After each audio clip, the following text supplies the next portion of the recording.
Hey folks, Alex McMahon here of Evolve Nutritional Therapy. This is going to be our second video in our three-part series on how to stick with your nutrition when you're going out to eat. One of the biggest things that most people note as a roadblock to being able to reach their goals is they don't know how to go out to eat and stick with their nutrition plan at the same time. So this video is a three-part series that's designed to help you kind of navigate and then be successful at that. So in the first video, we covered what to do before the restaurant. Now, in this video, we're covering what to do at the restaurant, and the third video is going to be covering specific restaurants and dishes that are approved for eating there. So the very first thing you can do is when they go ahead and bring you the initial appetizers, which are inevitably going to be bread or chips or something like that, go ahead and just pass on those. Go ahead and move it away from you, or if the other people who you're dining out with are cool, say, you know, we're just going to pass on that on this side of the table. So that's a good way to just remove it and get it out of sight. On the second hand of that though, what you want to do is go ahead and order something for yourself right away. So get an appetizer, get a starter salad or something like that, so you don't feel like you're excluded from eating with other people, but you're eating something that's going to be more aligned with what your nutrition goals are. Next up, when the server does come back around and starts taking the main order dishes, ask them about anything that is baked, broiled, or grilled. The main reason that you want to do that is because those are typically going to be the meats that aren't going to have the hydrogenated or partially hydrogenated oils on them. Those are a big thing you want to try to avoid. And that would also be a good opportunity to ask about any of the dishes that are breaded if you're trying to avoid bread in your diet at that specific time.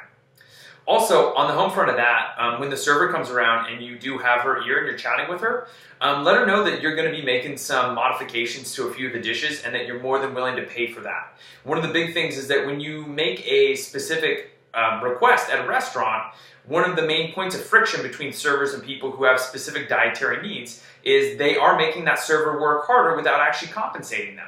So if you let them know up front that you're willing to pay for whatever it costs, it's going to remove that friction. It's just going to make the whole operation go a lot smoother between you and them.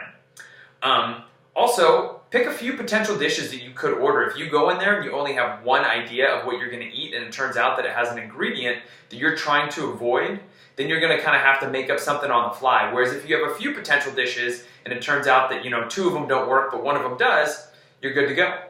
Lastly, make any substitutions that you really need on a dish. Most places are pretty complimentary when it comes to that kind of thing. So if you're going someplace and they serve it with, pasta and vegetables, ask them to remove the pasta and then double the vegetables. Most places are pretty easygoing and they'll, take care of those kinds of needs without any real problems. If you're going out to eat breakfast and it comes with toast and you're getting hash browns too, just ask them to double the hash browns and then hold the toast. Most places are going to be perfectly fine with that. And it's just a simple modification that makes it so you can actually stick to what you are trying to do with your nutrition, and it removes all the problem foods so you don't even have to think about.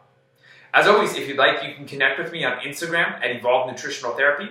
You can find me on Twitter and Snapchat at EvolveNTPDX. And you can always email me at evolvent_pdx@gmail.com. Take care, and I'll talk to you in video 3.